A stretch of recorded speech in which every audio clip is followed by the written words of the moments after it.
제가 녹화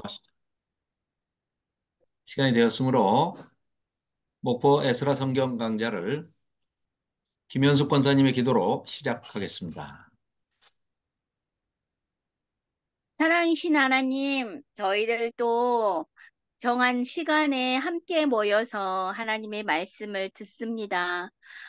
에스겔서 이제 두 번째 시간인데 주께서 잘 들을 수 있는 또 깨달을 수 있는 마음을 주셔서 이 에스겔을 다들 어렵다지만 우리 에스라를 통하여서 에스겔서를 잘 이해할 수 있는 저희 목포 에스라가 되기를 원합니다. 아멘.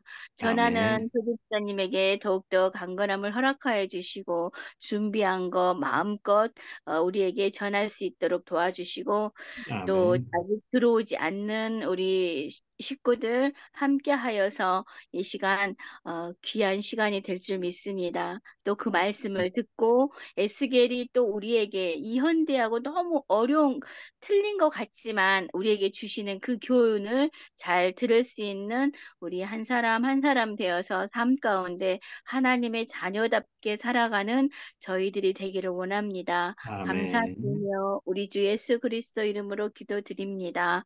아멘. 아멘. 네, 감사합니다. 아이고, 두 분 다 들어오셨네. 예, 하영자 전도사님, 윤인숙 목사님, 감사합니다. 안녕하세요. 한 주간 잘 지내셨나요? 아, 그래요.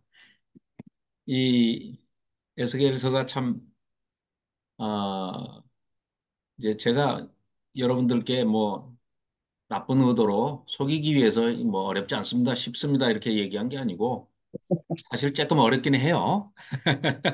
왜 어렵냐?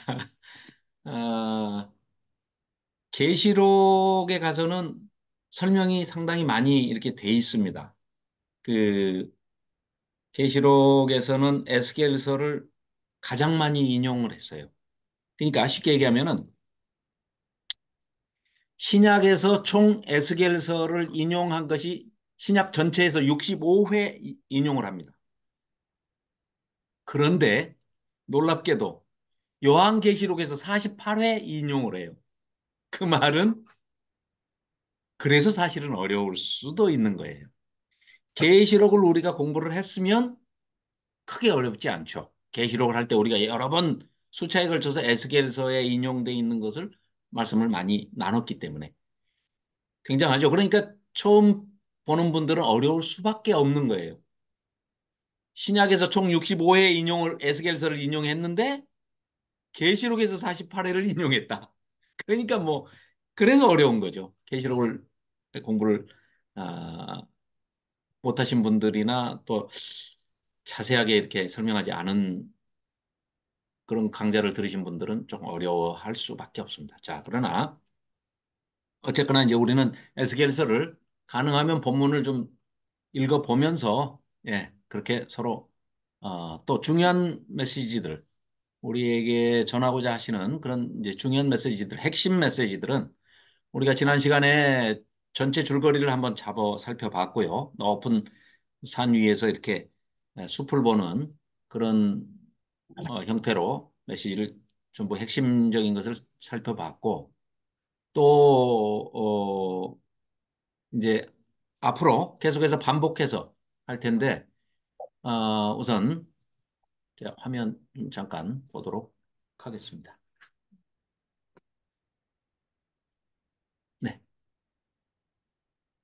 자, 우선 지난 시간에 이제 기록 목적 세 가지 살펴봤죠. 네.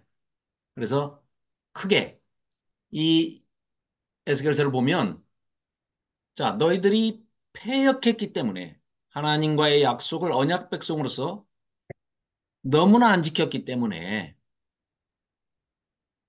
이 성전을 너무나 더럽혔기 때문에 우상 숭배로 인해서 성전만 더럽힌 것이 아니고 나중에는 사회 정의까지 파탄을 냈기 때문에 하나님께서 떠나시겠다. 너희와 함께 하시지 않겠다.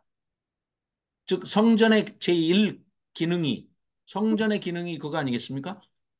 우리 입장에서는 죄 사함 받는다, 구원이다 이렇게 얘기를 하지만 하나님의 입장에서는 내 새끼들 만나는 장소, 내 새끼들 만나는 집, 내 자식들, 내 자녀들과 함께하는 집인데 함께 거하시는, 동행하시는, 동거하시는 집이 바로 베델, 하나님의 성전인데 그 성전을 더럽혔으니 하나님 떠나시겠다는 거예요. 자, 떠나시고 끝나는 게 아니라 너희들은 약속을 했는데 약속을 어겼기 때문에 그 약속을 할 때 말 안 들으면 말 잘 들으면 복을 주고 말 안 들으면 징계를 하겠다 하셨기 때문에 반드시 징계로서의 심판을 하실 수밖에 없습니다. 그 얘기가 1장부터 24장까지의 내용인데 이거는 오로지 이스라엘에 대한 얘기고 열방들, 그 이스라엘 주변에 있는 나라들, 이 나라들까지도 전부 다 멸망을 시키겠다 하시는 게 25장부터 32장까지의 얘기거든요. 그러니까 암몬, 모압, 에돔, 블레셋, 두로, 시돈, 애굽까지 남쪽에 있는 애굽까지 이 7개 국가를 다 심판하시겠다. 이게 크게 보면 1장부터 32장까지의 내용으로 전반부, 일부 이렇게 보시면 되겠습니다.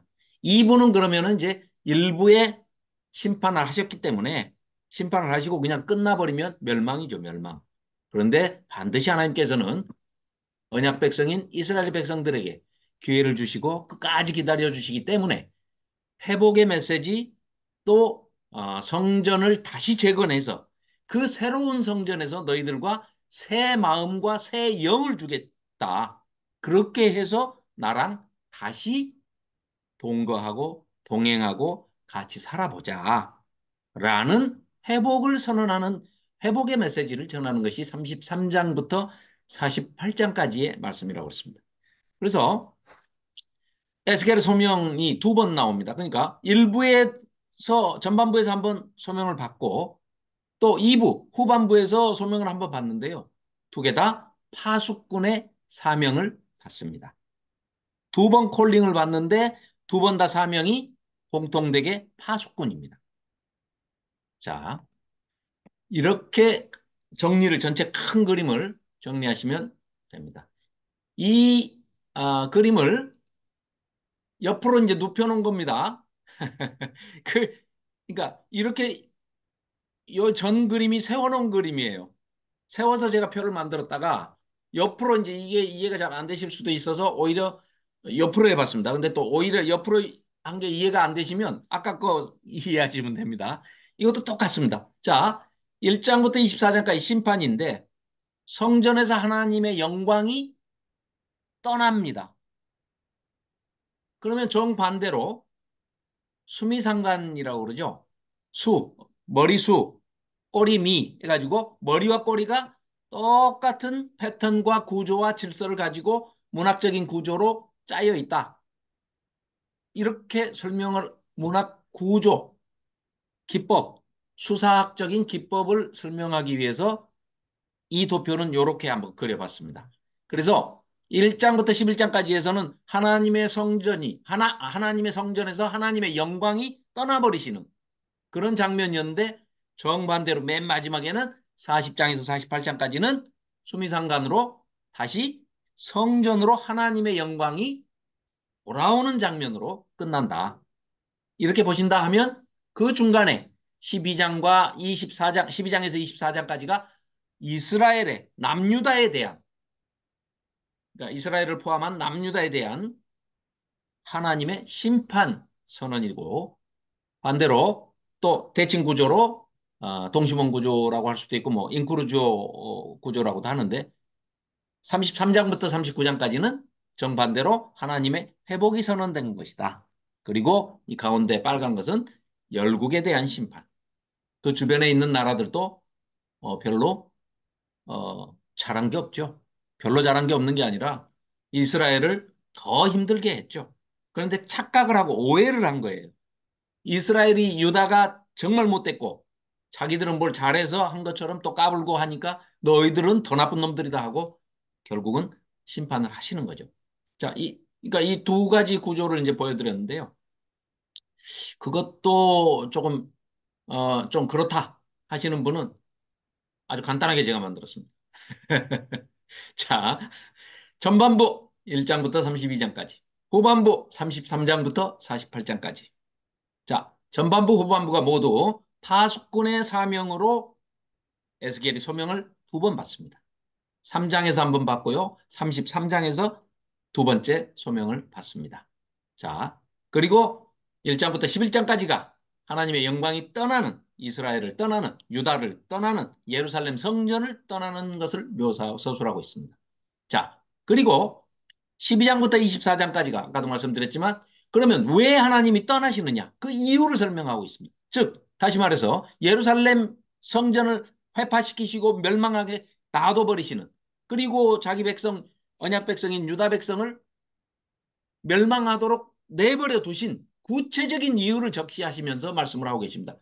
너희들이 언약 백성으로서 언약을 저버렸지 않냐? 제일 크게는 뭘로요? 우상숭배로. 두 번째는 사회 정의가 파탄이 나가지고 없는 사람들을 더 힘들게 만들었지 않느냐? 너희들이 돌봐야 할 사람을. 결론은 언약 배반입니다.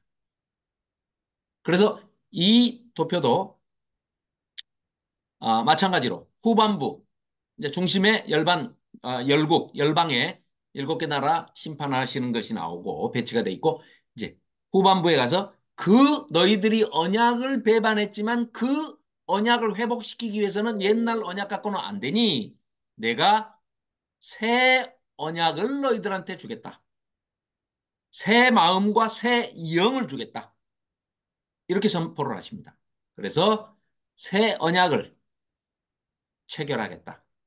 그 새 언약 체결을 통해서 남유다를 회복시키겠다. 그래서 종말에 세워지는 성전에 하나님의 영광이 다시 회복되어 돌아오는, 성전에 다시 하나님의 영광이 임재하시는 그런 모습을 보여주고, 또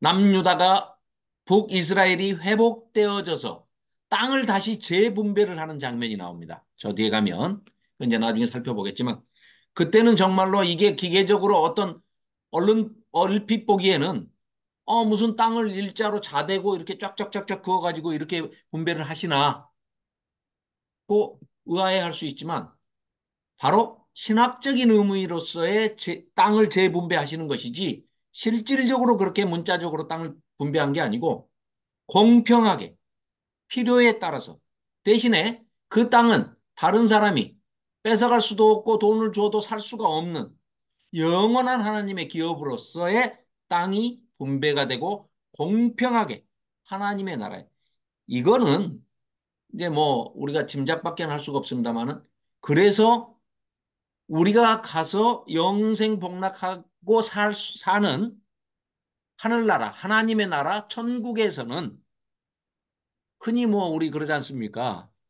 뭐 잘 믿은 사람은 백평 빌라에서 살고 천국 가가지고 맨날 주일 성수 띵가 먹고 저 11조 잘 안 하고 이런 사람은 헌금 잘 안 하고 이런 사람은 저 고시원만한 방에서 1.5평짜리 방에서 살 것이다. 뭐 이런 얘기 하잖아요.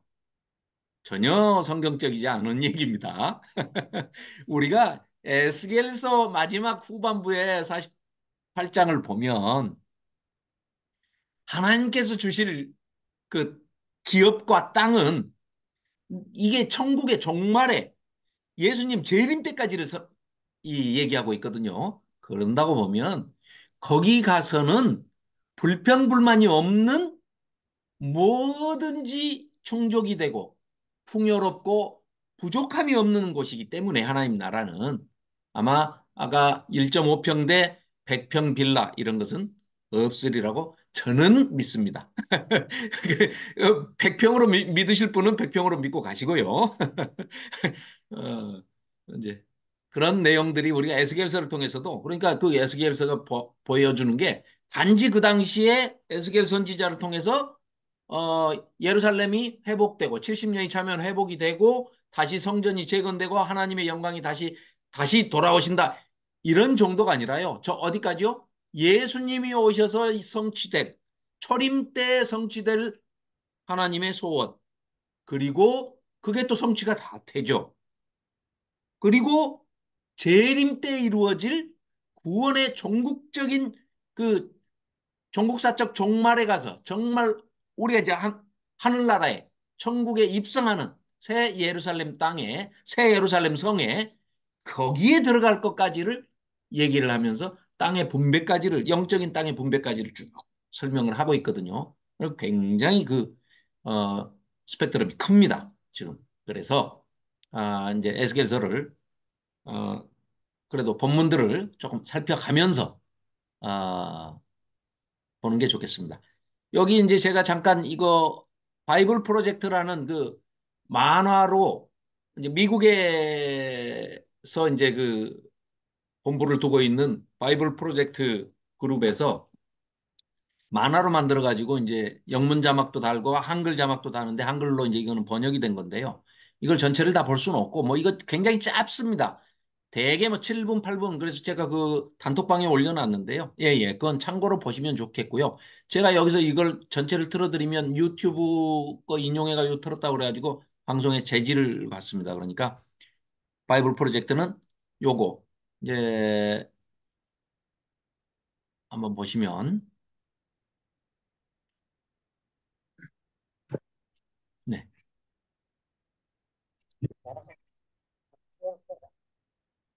네, 역사적 배경은 우리가 봤죠.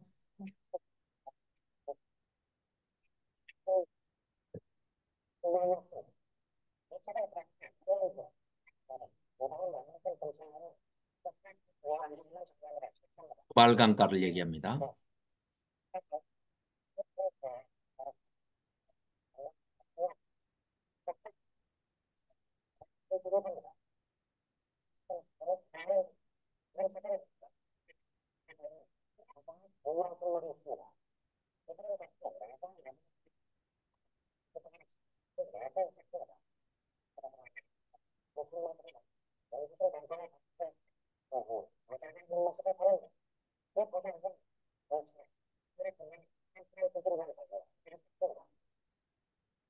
어, 자, 중간에 조금씩 꺼야 됩니다. 자, 그걸 보면 이렇게 이제 환상을 보는 그런 장면인데요. 아, 이제 이 장면을 우리가 이제 이따 읽어볼 텐데 그린 사람들이 10명이면 10가지고요. 100명이면 100가지입니다. 다 에스겔이 본 걸 분명히 서술을 해놨는데 그걸 읽고 그리면 이렇게 그린 사람도 있고요. 이렇게 그린 사람도 있고요. 이렇게 그린 사람도 있고요. 네. 이건 아주 유명한 화가가 그렸는데. 자, 이건 요즘 말하는 꼭 비행 접시 같이 생겼죠. 그러니까 그리는 사람마다 다 생각이 다 다르기 때문에 자기가 다그 컬러링에 따라서 다 이게 필터가 다 다르기 때문에 그리는 사람들이 다 달라요. 그러니까 여러분도 한번 그려보시기 바랍니다. 그래서 일단 천사의 모습은 이제 묘사가 된 걸 그대로 이렇게 이제 해놨는데요. 이건 이제 미켈란젤로의 그림입니다.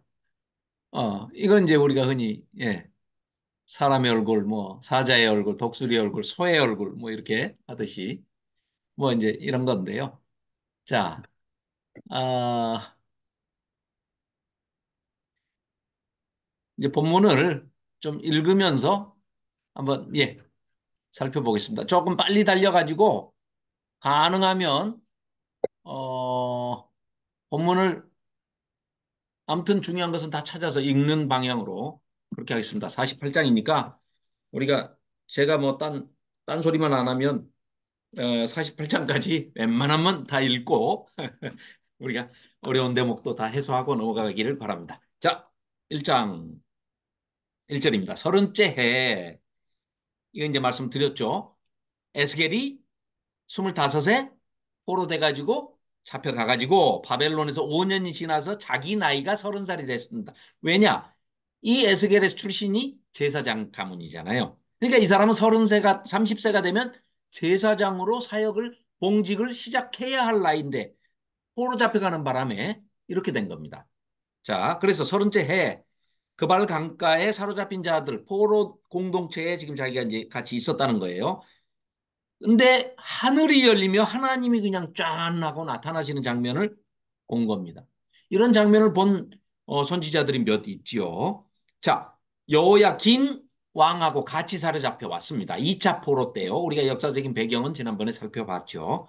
자, 5년이 지났습니다. 3절. 갈대아 땅 그발 강가에서 여호와의 말씀이 부시 아들 제사장 나 에스겔에게 특별히 임하고 여호와의 권능이 그냥 눈앞에 짠 하고 나타난 겁니다.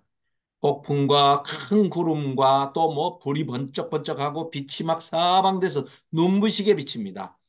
또 그 불 가운데 자세히 보니까 쇠가 벌겋게 이렇게 달아오른 것 같은 그런 게 보였어요.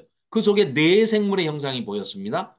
그래서 그 모양은 사람의 형상이고 내 얼굴과 내 날개가 각기 다 따로따로 가지고 있고 또 다리가 두 개 있고 발바닥은 송아지 발바닥 같고 구리 같고 빛나더라는 겁니다. 8절입니다. 그 사막 날개 밑에는 각각 사람의 손이 또 있다는 겁니다. 날개가 네 개 있고 손이 있고 아주 좋을 것 같아요. 우리도 그러면 손도 있고 날개도 있고 우리 인간이요. 근데 그러니까 이런 거 하면서 시간을 보내는데 그냥 넘어가야지. 이 문명이 발달하게 된 것은 손이 있기 때문입니다. 모든 동물 중에 직립보행을 하면서 두 손을 자유롭게 쓰는 존재는 인간밖에 없습니다. 그런데 이 천사, 케루빔이라 하는 이 그룹이라 하는 이 천사는 하나님을 수행해 다니는 그 영적인 존재인데 우리보다 한 수 위인 것 같아요. 우린 날개가 없지 않습니까? 근데 이 존재는 날개가 네 개 있고 우리가 가진 손도 있다는 거예요. 그리고 공중부양도 하고 허경영이처럼 넘어가야지 안 되겠습니다. 자, 9절 날개는 전부 서로 있다 있어가지고 갈 때는 뭐 어디로 이렇게 방향을 커브를 틀거나 뭐 깜빡이 넣고 뭐 이렇게 좌회전하고 우회전 이런 게 없다는 겁니다. 어디든지 그냥 간다는 거죠. 자, 그 얼굴들의 모양이 넷의 앞은 하나는 내생물인데 사람 얼굴, 하나는 사자의 얼굴, 하나는 소의 얼굴, 하나는 독수리의 얼굴이다. 이렇게 돼 있어요. 뭐 큰 의미는 뭐 부여하지 않습니다, 사실은. 그런데 이제 우리는 합리적인 유추를 해보면 사람은 모든 만물의 만물의 이 영장류로서 만물의 으뜸인 존재가 사람이죠, 사람. 왜? 하나님께서 친히 하나님의 형상으로 당신 형상을 닮은 우리를 아들이라고 부르면서 자녀라 부르면서 우리를 만드셨기 때문에 우리는 하나님의 형상을 가진 존재, 유일한 존재들입니다. 천사도 우리보다 훨씬 못생겼어요. 그러면 천사의 얼굴 중에 내 생물 중에 왜 사람이 들어있느냐? 가장 잘생겼기 때문에. 가장 아름답기 때문에. 왜요? 하나님의 형상을 닮은 우리 인간이기 때문에 그렇습니다. 지금 이 모습을 생각하시고 자꾸 고개를 깨우뚱깨우뚱 하시면 곤란합니다. 지금은 우리가 타락을 해가지고 본질적인 이게 다 일그러져가지고 지금 우리가 이렇게 망가져서 그렇지. 원래 그 에덴 동산에 거기에 만드셨던 아담과 하와는 전혀 이런 모습이 우리의 모습을 상상하시면 안 됩니다. 네. 그걸 어떻게 또 고쳐보겠다고 또 뭐 이상하게 성형해가지고 이렇게 부작용이 있는 분들도 많이 있죠. 저 용산에도 있고. 자, 그 얼굴은 네, 그 얼굴은 그러하며 그 날개는 드럽혀서 각기 둘씩 서로 연하 있고 이건 했죠. 자, 그리고 13절 또 생물들의 모양은 타는 숯불과 횃불 모양 같은데 그불이 그 생물 사이에 오르락내리락 하며 불은 광채가 있고 그 가운데에는 번개가 나며 그 생물들은 번개 모양 같이 막 정광석화처럼 왕래하더라는 겁니다. 자, 이런 글을 지금 14절까지 또 이제 그 이후에 나오는 것까지를 쭉 읽으면서 그린 그림이 아까 우리 잠깐 살펴봤던 그런 그림입니다. 그런데 천태만상이죠. 그리고 다 달라요. 다 다른데 뭐 어쨌거나 자, 15절부터 자, 이게 이제 그 구조를 설명하고 있는 겁니다. 내 생물은 내 얼굴이 다 따로따로 있고 16절 바퀴의 모양도 다 다른데 그 넷은 똑같은 모양을 가지고 있는 듯 보이는데 뭔가 이상해요. 지금 에스겔이 보니까 지금 우리가 봐도 이상할 정도니까 무슨 얘기냐? 바퀴가 그들의 모양과 구조는 바퀴 안에 또 어떤 굴러가는 바퀴가 또 있는 것 같더라는 거예요.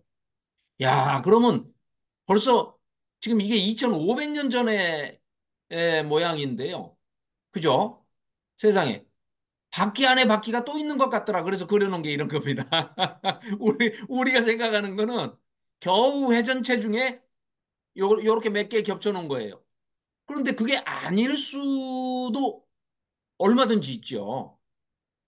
지금은 뭐 이제 점점 더 발달해가지고 뭐 사실은 바퀴가 뭐 겹겹으로 쌓여 있을 수도 있는 것이고요. 뭐 아무튼 중력의 영향을 전혀 받지 않는 비행 물체임에는 틀림이 없어 보입니다. 자, 뭐 어쨌거나 아무튼 예, 읽어보겠습니다. 자, 그들이 갈 때는 사방으로 향한 대로 돌이키지 아니하고 가며 자, 이 설명이 지금 이제 25절까지 이어집니다. 자, 그런데 18절에 보니까 특징이 눈이 가득하답니다. 지금 에스겔이 볼 때는 눈으로 보인 거예요. 아, 이제 그래서 이 그림을 그린 사람은 이걸 아마 에스겔이 본 요런 것을 눈이라고 했을 것이다. 요런 거를. 자, 그런데 이거는 과학적으로 이걸 증명하기 위해서 이 성경이 지금 말하고 있는 게 아니기 때문에요. 눈들이 많다 하면 대부분 성경에서는 지혜가 많다. 자, 어떤 생물 중에 눈이 많다. 또 나중에 사탄을 묘사할 때도 저 뒤에 우리 요한계시록 가니까 어떻게 해요? 눈이 얼굴에 가득하며 그러죠. 사탄이 얼마나 영리하고 못된 놈이냐, 영악한 놈이냐 하면 눈이 머리에 가득하더라. 이런 얘기를 표현을 쓰거든요. 반대로 아주 지혜롭다 할 때도 눈이 7개라 이렇게 얘기해요. 7의 완전수를 가지고. 네. 어린 양을 묘사하는데 계시록에서 마찬가지로 어린 양의 이마에 눈이 7개라는 거예요. 그러면 그건 지혜의 영, 성령을 또 가리키는 말씀일 수도 있습니다. 그런데 아무튼 하나님께서 또 성자 예수님께서 행차를 하실 때 지금 여기 이 타고 온 비행물체가 묘사를 했는데 일단 눈이 가득하다 하는 표현을 18절에 하고 있습니다. 자, 그리고 23절. 그 궁창 밑에 생물들의 날개가 서로 향하여 피어 있는데 이 생물은 두 날개로 몸을 가렸고 저 생물도 두 날개로 몸을 가렸더라. 이 에스겔이 볼 때 몸을 날개를 딱 내려가지고 이렇게 하니까 사람의 팔로 연상해서 이제 연상해서 생각할 거 아닙니까? 날개도 꼭 사람 팔 같네 하면서 자, 네 개의 날개가 이렇게 하니까 뭔가를 지금 가리고 있는 것처럼 보였다라고 묘사를 한 거는요. 하나님을 모시고 왔기 때문에 겸손의 표현입니다. 요한계시록에서도 24장로가 묘사되고 있는데요. 하나님의 보좌 밑에 삥 둘러서 24보좌가 있는데 그 보좌에 앉은 장로들이 누구라고는 설명이 안 돼 있지만 하나님께서 빛을 발하시고 보좌에 쫙 임재하시니까 이 24장로가 다 일제히 자기들이 앉았던 의자에서 내려와 가지고 무릎을 꿇고 땅바닥에 자기가 쓰고 있는 금면류관을 벗어서 살포시 레이 다운 내려놓습니다. 그런 장면은 하나님 앞에 예의를 갖추고 겸손을 나타내는 그런 묘사입니다. 자, 그래서 그걸 지금 이제 에스겔은 그렇게 느끼고 본 거죠. 손으로 꼭 사람 손이 날개가 4개, 손이 2개면은 사람으로 보면 손이 팔이 6개가 있어가지고 6개를 다 이렇게 겸손하게 이렇게 가리는 것처럼 사람보다 4개가 더 많은 6개니까 3배 더 겸손하게 보였겠죠. 에스겔 눈에는 굉장히 겸손하게 보였겠죠. 6개를 다 내려가지고 이렇게 몸을 가리니까.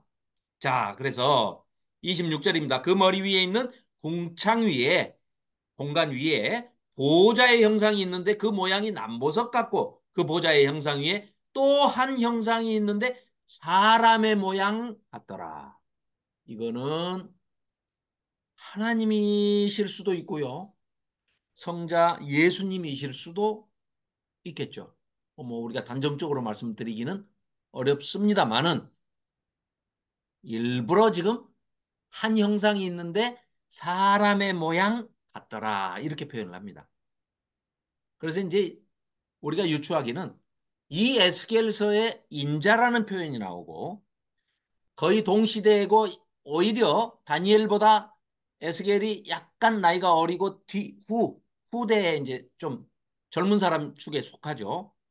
그렇다면 다니엘서에 제일 먼저 인자에 대한 얘기가 나옵니다. 그리고 에스겔에서도 인자라고 하는데 베나담, 사람의 아들, 인자 이렇게 번역이 됐는데 다니엘서에서 얘기하고 있는 인자는 분명히 단연코 예수님을 가리키고 있다. 우리가 알 수가 있습니다. 그런데 에스겔서에서 인자라고 번역이 돼 있거나 사람의 아들 뭐 이렇게 번역이 돼 있는 것은 예수님에 대한 표현이 아니고 에스겔 선지자에 대한 표현이거든요. 그래서 그 표현을 소개하는 중간 그 단계에서의 표현이다. 이런 정도로 우리가 볼 수가 있습니다. 그러니까 여기에서 지금 예수님을 소개하고 있는 건지 하나님을 소개하고 있는 건지는 우리가 이제 조금 가늠하기가 어렵습니다. 거기에 대한 설명이 없기 때문에. 자, 너무 이제 그걸 아시려고 애를 안 쓰셔도 됩니다. 네. 이제 나중에 에스겔한테 인자야 그럴 때 어떨 때 보면은요. 인자야라고 우리말로는 번역됐는데 에스겔한테 물어보니까요. 굉장히 분하고 씩씩거리면서 기분이 나빴다고 그래요. 근심하면서 끌려갔다고 그래요. 왜요? 물어봤더니 머리채를 잡고 갔대요. 머리채를 잡고. 이 인자야! 그러면서 머리채를 툭 잡고 에스겔을 끌고 갔답니다. 어디를요? 왜요? 그랬더니 그발 강가에, 즉 바벨론 강가에 지금 기도하고 있는데 지금 앞에 보이는 비행물체에서 사람 손 같은 게 하나가 쑥 나와가지고 에스겔의 머리채를 한 모습 탁 잡아가지고 너 이리 와서 봐봐라 하고 슝 하고 순식간에 예루살렘으로 데리고 가더라는 거예요. 아, 여기서 2,000km 떨어졌는데. 에, 예루살렘으로 데리고 가가지고 예루살렘 성전에서 우상 숭배하고 있는 이 장로들이랑 이 백성들, 이 제사장들, 이 종교 지도자들이 뭐 하고 있는지 봐라 하고 데리고 가요. 그때 그 에스겔이 자기 기분을, 감정을 표현했는데 심히 분하고 기분이 나빴답니다. 인자야 그랬는데. 자, 그 정도로 알아두시면 자, 그게 이제 2장 1절에 나오는 얘기거든요. 자, 그래서 한 형상이 있어 일단 26절 사람의 모양 같더라. 내가 보니 그 허리 위에 모양은 단쇠 같아서 그 속과 주위가 불 같고 내가 보니 그 허리 아래 모양도 불 같아서 사방으로 광채가 나며 그 사방 광채의 모양은 비 오는 날 구름에 있는 무지개 같으니 이는 여호와의 영광의 형상의 모양이라. 내가 보고 엎드려 말씀하시는 이의 음성을 들으니라. 그랬더니 그 음성이 뭐라고 말씀을 하시느냐? 인자야, 벤 아담. 그 뜻은 그냥 아담의 아들아, 아담의 자식아 이런 뜻입니다. 그걸 지금 한글로는 인자야 이렇게 번역을 했습니다. 자, 벤 아담 할 때 아담의 아들아, 아담의 후손아 이 얘기는요. 하나님의 감정이 굉장히 내 아들에 대한 그 프라이드가 있으셔가지고 아이고 내가 아담만 생각해도 너무너무 기분이 좋아 이럴까요? 아니면 아담 이놈 선악과 따먹지 말라고 그랬더니 따먹어가지고 이제 지금 이 죄가 세상에 들어오게 된 장본인이 아담이고 그 아담의 후손이라는 의미를 강조해서 벤 아담 이 인자라고 번역해 놓은 사람의 아들아 사람의 자식아 이 사람 새끼야. 뭐 이렇게 얘기를 할 때는 내 이놈의 자식 이런 얘기는 하나님의 감정이 그렇게 긍정적이지 않다. 이걸 너무 긍정적으로 해석하시는 분들이 있으면 조금 자제시켜 주시기 바랍니다.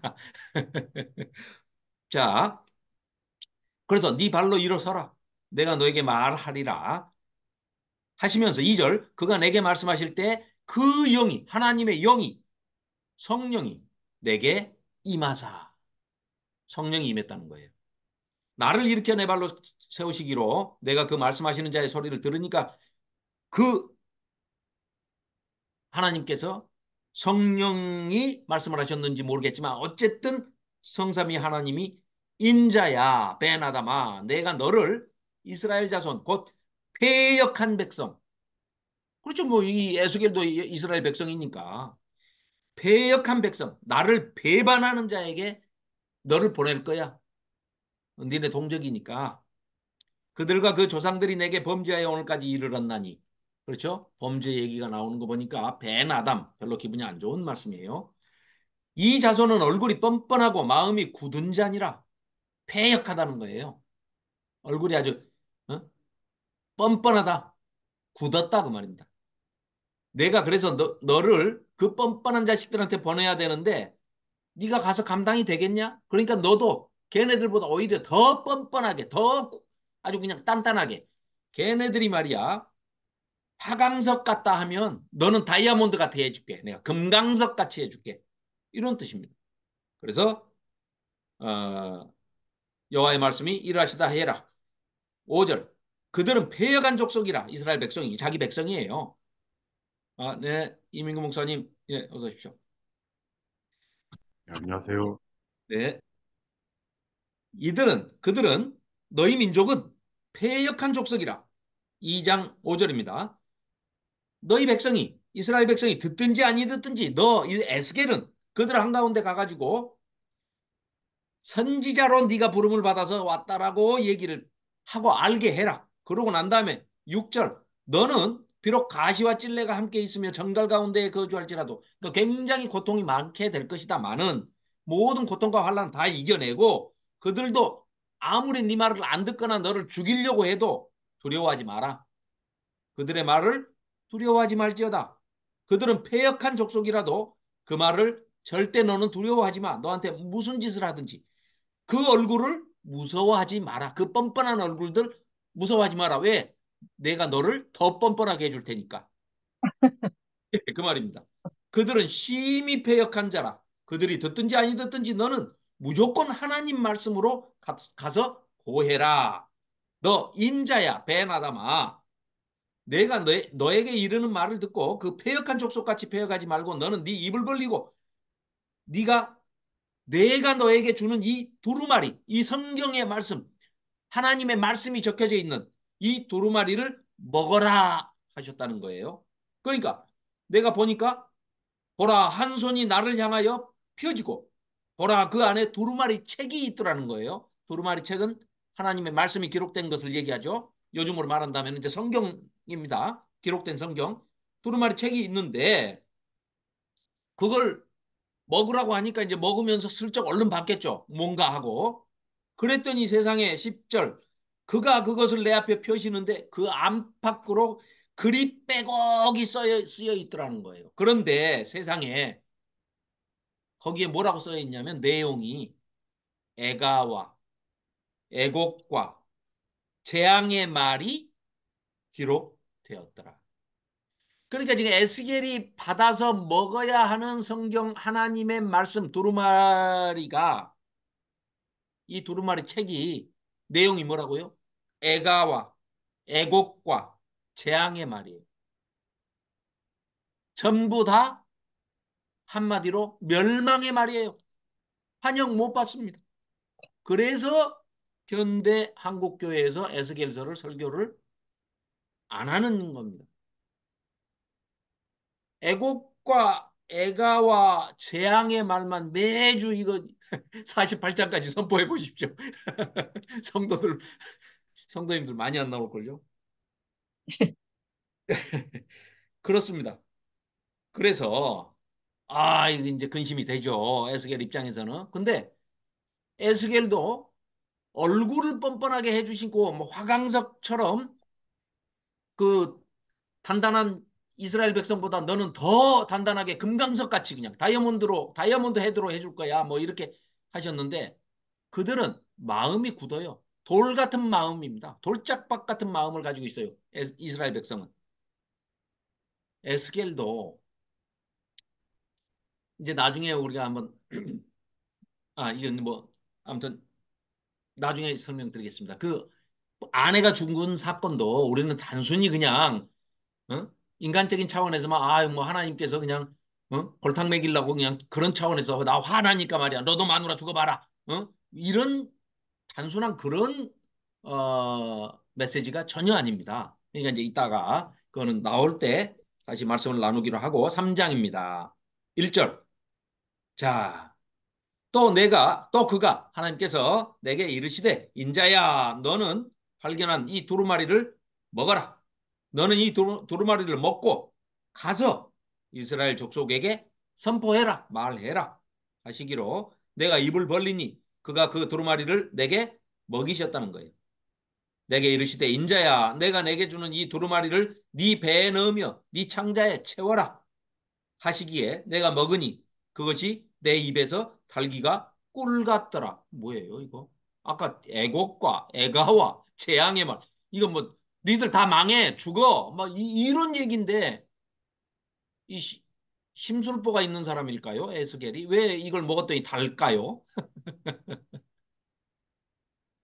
하나님의 말씀은 내용에 상관이 없이 전해야 하는 선지자는 무조건 달아야 됩니다. 그래야 전하죠. 내용을 듣는 사람이 쓰든 이게 선포하는 자는 심부름이니까요.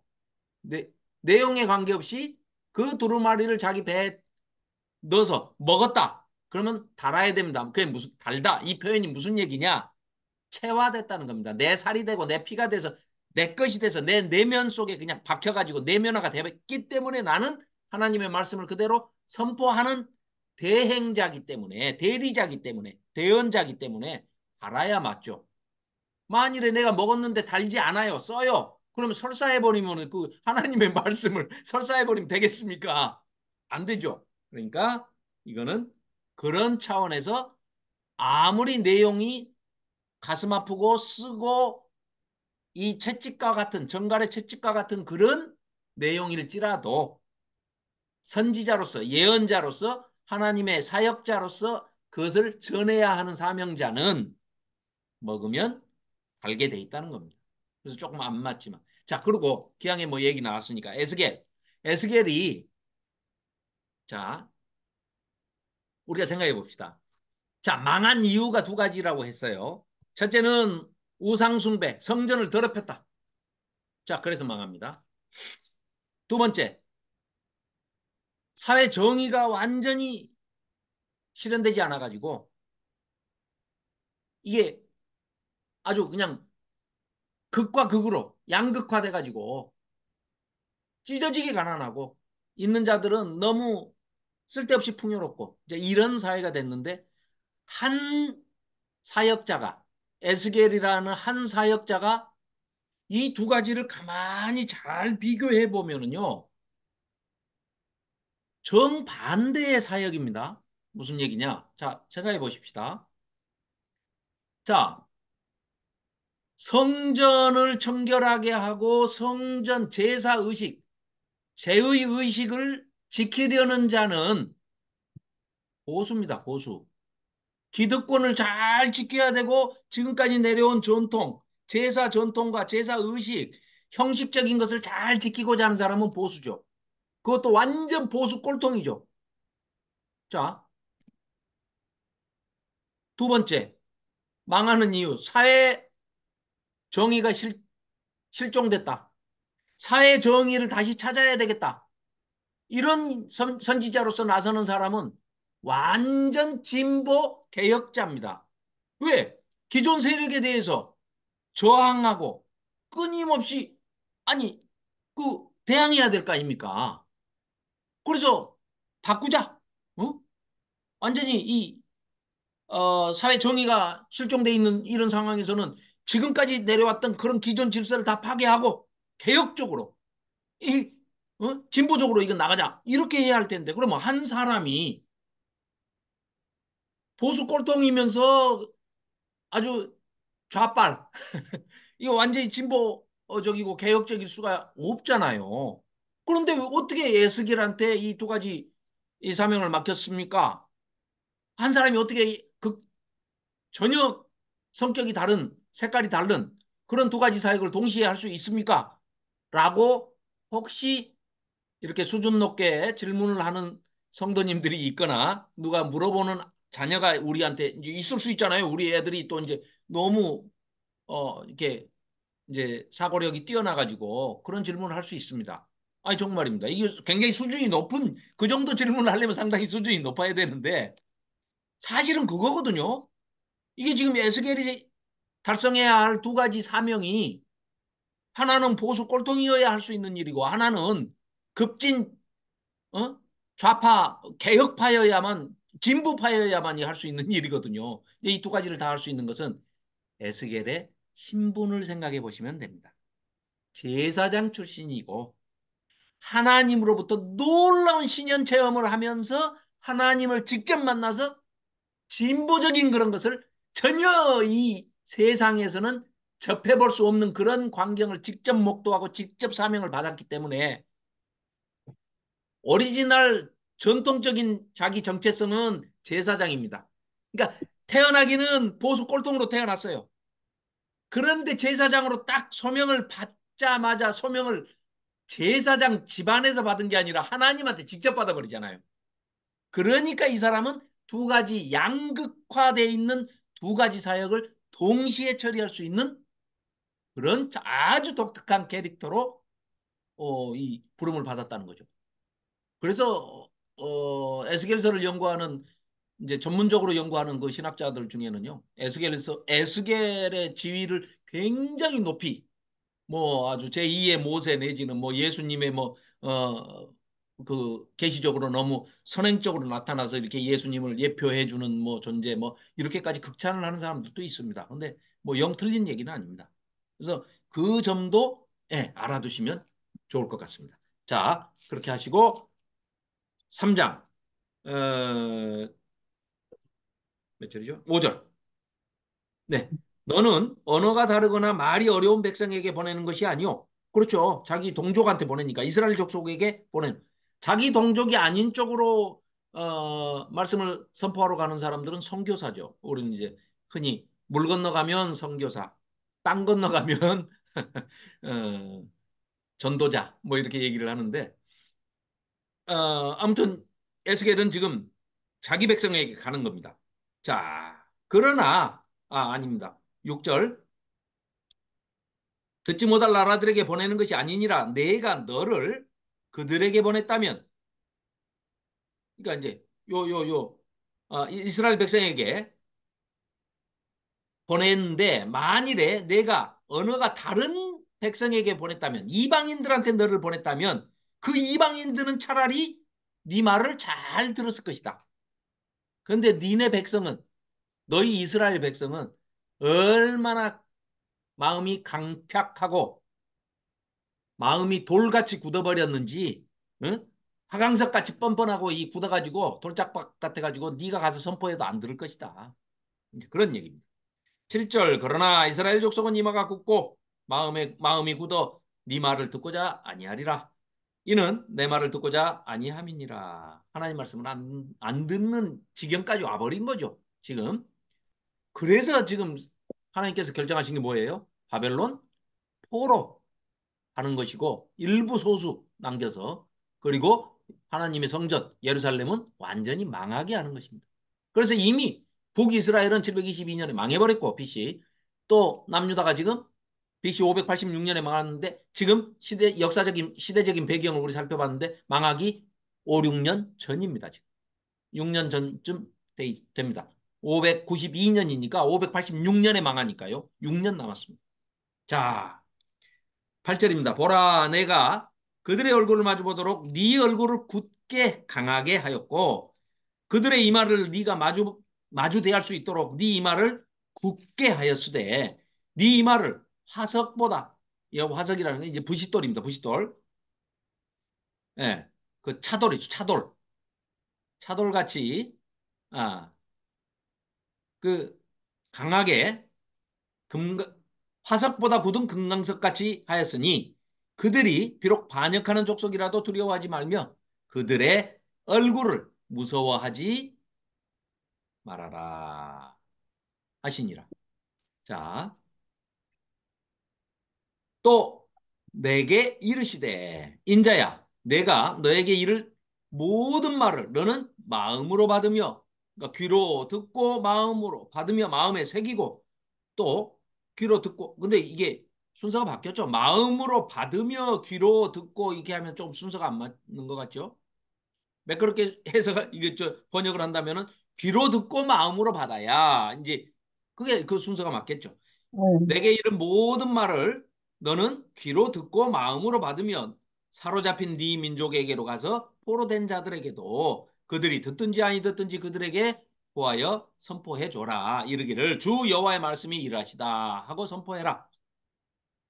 그때 12절입니다. 주의 영이 나를 들어 올리시는데 내가 내 뒤에서 크게 울리는 소리를 들으니 찬송할지어다 여호와의 영광이 그의 처소로부터 나오는도다 하니 이는 생물들이 그러니까 케루빔이 이제 등장을 하면서 그 소리가 뭐 어마어마하게 크게 지금 울려 퍼지는 겁니다. 아주 그 신비하고 장엄하고 웅장한 그런 이제 모습으로 지금 퍼지는 거죠. 자, 그림을 조금 볼까요?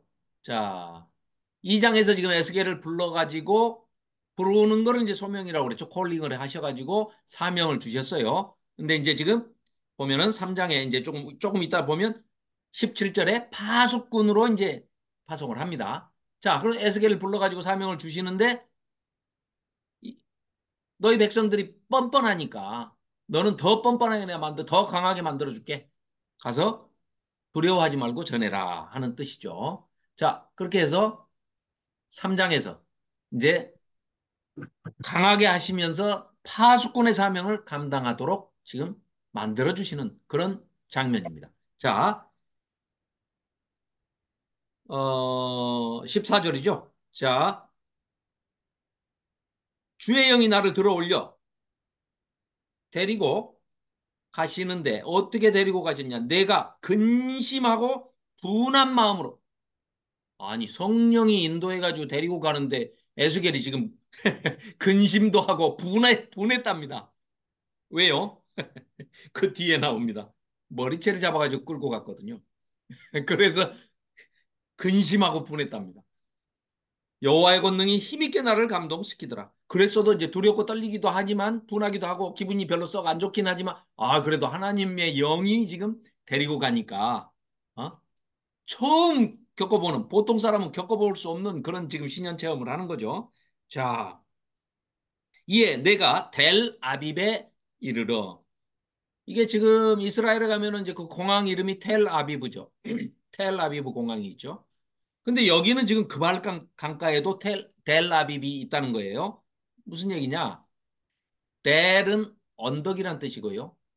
아비브는 범입니다. 범. 그러니까 우리 아비볼 히브리 달력을 셀 때 아비볼 그러면 범이 오는 달 이런 뜻이거든요. 그러니까 델 아비브 그러면 뭡니까? 봄이 오는 언덕. 아마 거기에 꽃이 제일 먼저 피는 모양이죠. 우리나라도 이제 그 저기 벚꽃이 제일 먼저 피는 곳이 진해죠, 진해. 저 남쪽에 진해. 거기가 이제 봄이 제일 먼저 오는 곳 아닙니까? 포항, 진해 이쪽이. 이제 그런 아마 델 아빕도 아마 그런 정도의 지대인 것 같아요. 그래서 어, 거기에 지금 델 아빕에 그 그발강가 근처입니다. 거기에 이르러 그 사로잡힌 강가 백성 곧 그발강가에 거주하는 자들에게 포로 잡혀온 사람들입니다. 그 중에서 두려워 떨며 거기 가가지고 그발강가 주변에 이제 옆에 얼마 안 떨어진 곳에 델 아비비 있습니다. 예, 지도가 네네네 여기입니다. 여기 예. 여기가 그발강가고 여기가 델 아비입니다. 아비비입니다. 보이시나요? 예. 이쯤입니다. 그러니까 가까운 근거리에 있습니다. 지금 바벨론 포로 잡혀 있는 나중에 이제 이 머리채를 잡은 채로 그대로 여기 예루살렘까지 끌고 옵니다. 네. 그러니까 이건 이제 뭐 과학적으로 이걸 이제 뭐 설명하기는 어렵죠. 네. 이건 자, 하나님의 성령이 행하시는 일이기 때문에. 자, 그래서 7일간은 이제 함께 있었습니다. 거기에.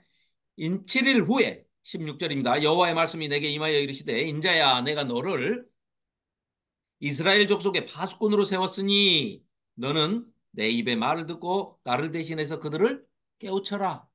파수꾼의 임무는 그 간단하죠. 적이 그러니까 잠을 안 자고 밤에 불침번을 서서 잠을 안 자고 보초를 서가지고 오는지 적이 쳐들어 오는지 안 오는지 이걸 보고 지켜봤다가 오면은 나팔을 불거나 트럼펫을 불거나 아무튼 소리를 지르거나 해가지고 알려야 되겠죠. 적이 오는 것을. 적이 오지 않으면은 그대로 이제 다음 순번자에게 파수꾼에게 어, 인수인계하면 되고요. 자, 그래서 이렇게 이제 파수꾼의 사명을 받습니다. 자, 18절입니다. 가령 내가 악인에게 말하기를 너는 꼭 죽으리라 할 때에 네가 깨우치지 아니하거나 말로 악인에게 일러서 자, 이 얘기는요. 지난번에도 설명을 잠깐 드렸습니다만 무슨 얘기냐면요. 네가 꼭 전해야 할 말, 하나님께서 네 뱃속에다 지금 넣어준, 네 입에 넣어준, 네 귀에 넣어준, 네 마음속에 넣어준, 네 뱃속에 넣어준, 창자에 넣어준 그 말은 네가 그걸 먹었으니까 네 거니까 네가 하나님 것을 뱉어서 네가 네 입으로 얘기를 해라. 선포를 해라.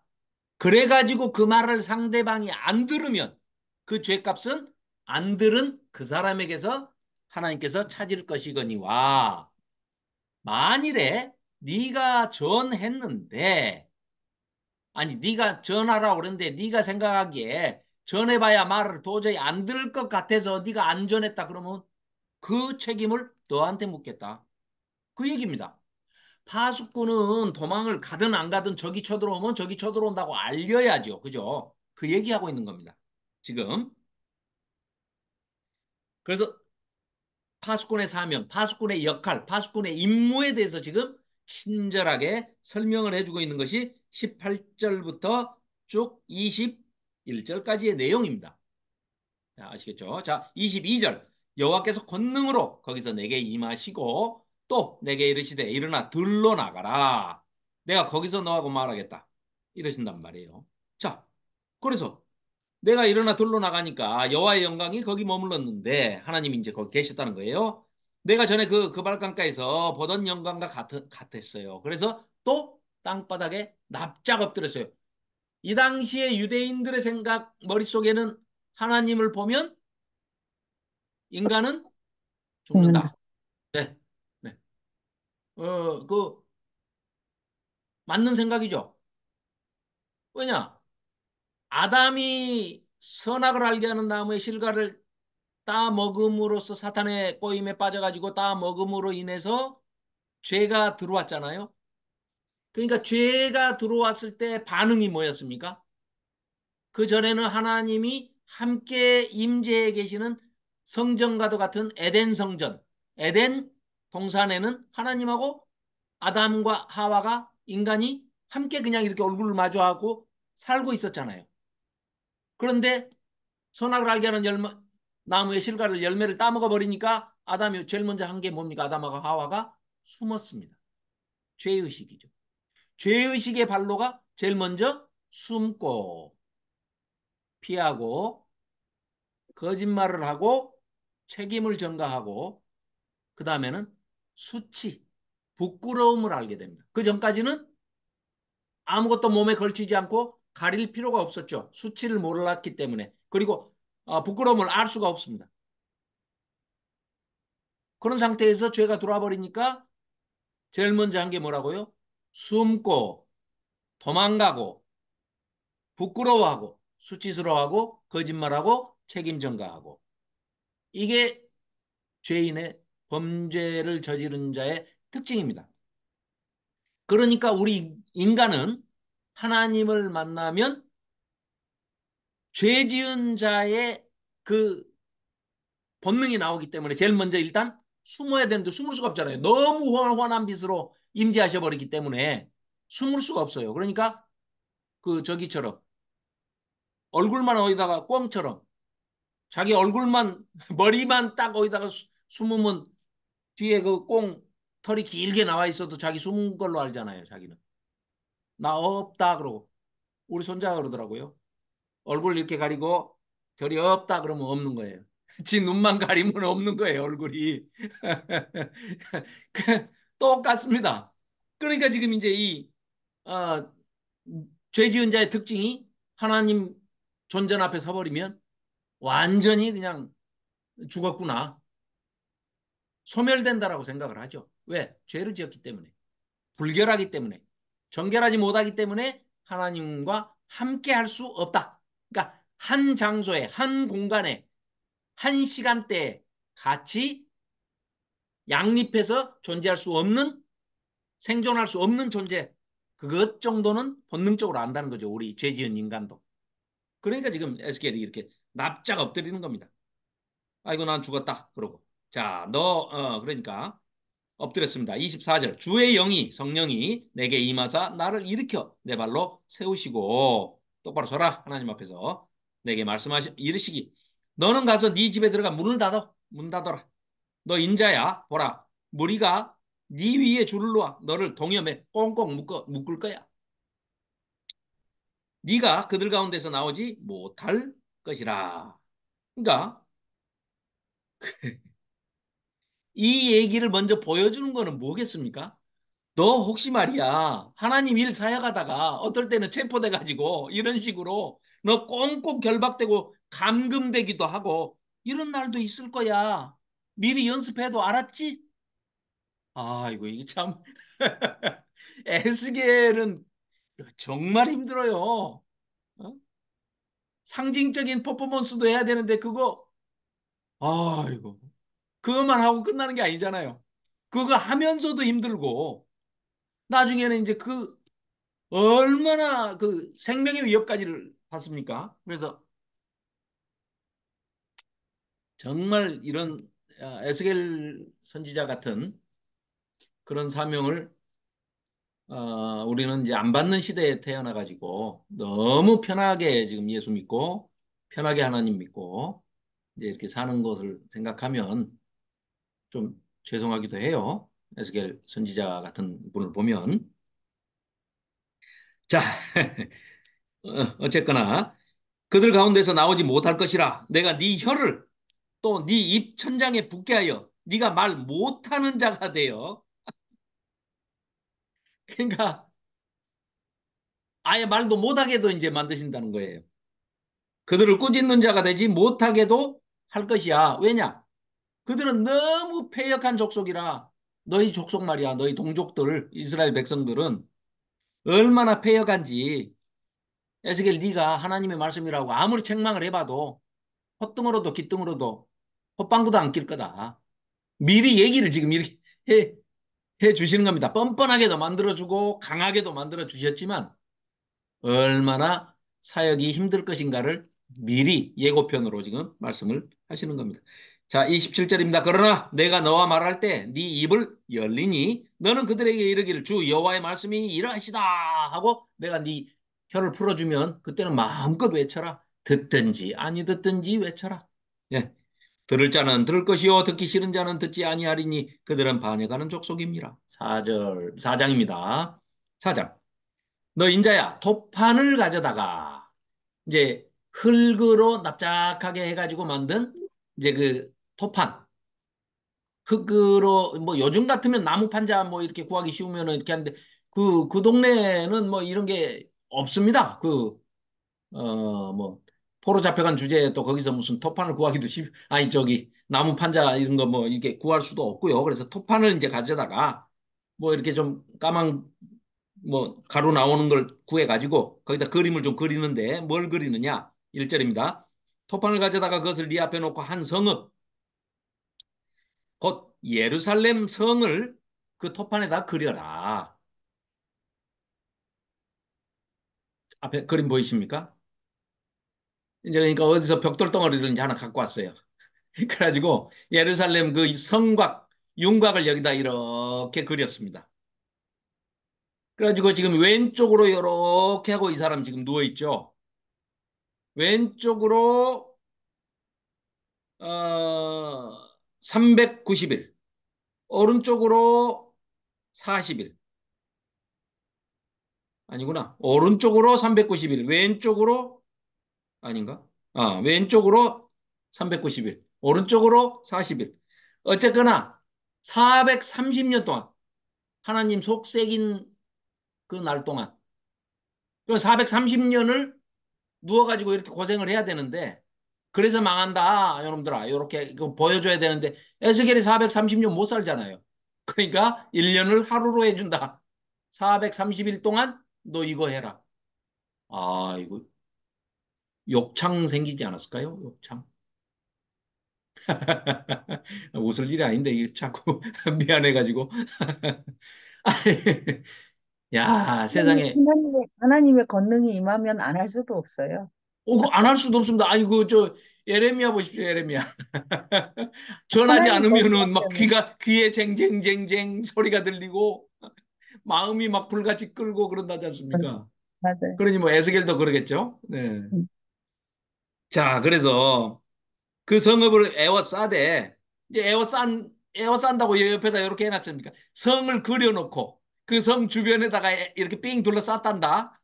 누가? 바벨론 군사가 와서 그 성읍으로 에워싸되 그것을 향하여 사다리를 세우고 구름다리 요렇게 운제 사다리를 세우고 그것을 향하여 흙으로 언덕을 쌓고 그것을 향하여 진을 짓고 꼭 전쟁하듯이 그것을 향하여 공성태를 둘러세우고 공성태 아시죠? 돌 이렇게 묶어가지고 탁 끊으면 날아가가지고 그냥 성 무너뜨리는 거. 자, 그런 공성태를 둘러세우고 꼭 바벨론 군대가 와가지고 예루살렘 성을 삥 둘러싸고 그리고 예루살렘 성을 완전히 멸망시키는 그 장면을 하루 이틀도 아니고 390일 플러스 40일 해가지고 430일 동안 해라. 왜 그 날짜냐 하고 사람들이 와서 물어볼 거 아니냐. 그럼 설명해줘라. 북왕국이 390년 속색했고 남왕국이 40년 속색했고 합해서 430년 속을 새겼으니 이제 6년 뒤면 망한다. 5년 뒤면 망한다. 예루살렘이. 그 설명을 해줘라. 해서 철판을 가져다가 3절입니다. 너와 성읍 사이에 두어 철벽을 삼고 성을 포위하는 것처럼 에워싸라. 이것이 이스라엘 족속에게 징조가 되는데 무슨 징조? 망할 징조다. 왜 망한다고? 너희들이 우상 숭배를 함으로써 성전을 더럽혔고 하나님과 동행할 수 없도록 만들었고 왕을 비롯해서 종교 지도자들뿐만 아니라 정치 지도자들 모든 기득권 세력들이 다 사회 정의를 짓밟고 가난한 사람, 어? 힘없는 사람들, 약자들을 수탈하고 겁탈하고 강탈하고 뺏고 그 가난한 과부의 재산까지를 넘보는 이런 못된 짓들을 하고 있으니 사회 정의가 실종되었으니 그래서 너희들은 망한다. 너는 또 왼쪽으로 누워 이스라엘 족속, 북이스라엘 족속의 죄악을 짊어지되 네가 눕는 날수대로 그 죄악을 담당할 것인데 그들의 범죄한 횟수대로 너에게 날수를 정하였느니 곧 390일이라. 원래는 390년인데 하루로 계산해서 390일이라. 너는 이렇게 이스라엘 족속의 죄악을 담당하고 그 수가 차거든 너는 이제 그 다음에는 오른쪽으로 반대로 들어 누워가지고 오른쪽으로 몰어 눕는데 그것은 유다 족속의 죄악을 담당하는 거야. 내가 너에게 40일로 정했으니까 그건 40년이야. 하루가 1년이라. 너는 또 네 얼굴을 에워싸인 예루살렘 쪽으로 향하고 팔을 걷어 올리고 예언을 해라. 내가 줄로 너를 동일이니 아까 그 줄로 동이는 거 잠깐 설명됐었잖아요. 3장에서. 네가 에워싸는 날이 끝나기까지 몸을 이리저리 아예 돌리지도 못하리라. 아이고 에스겔이 뭔 죄입니까?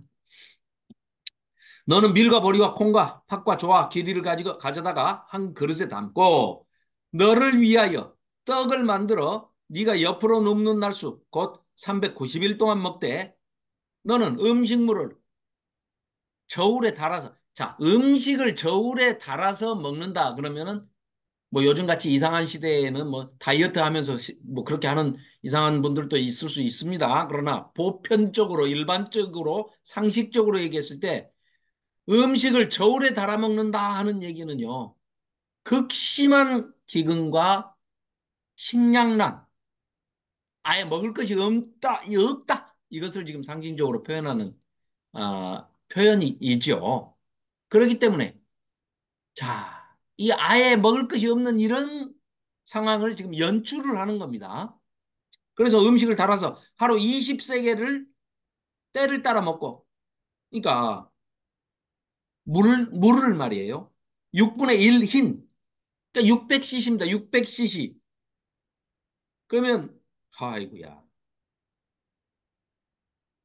20세겔씩 하루에 20세겔씩 때를 따라 먹고 물도 6분의 1 흰 데워서 때를 따라 그러니까 쉽게 얘기하면요. 200 우유 조그만 거 있죠, 우유.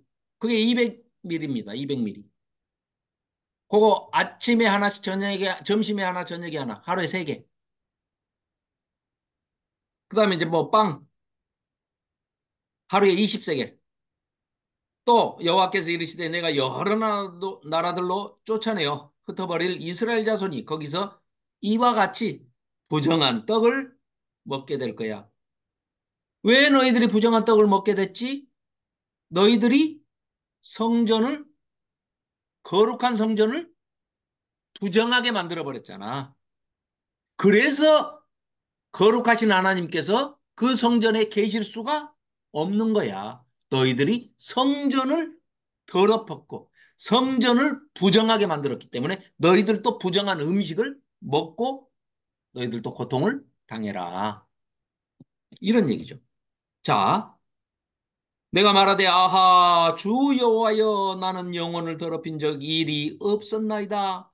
그러니까 너 이렇게 먹으라라고 하니까 다른 설명은 안 하고 이제 요렇게 해라라고 하니까 에스겔이 14절에 아니 나 제사장이에요. 제사장 할아버지 아니 하나님 잊어버리셨습니까? 저 제사장입니다. 신분이.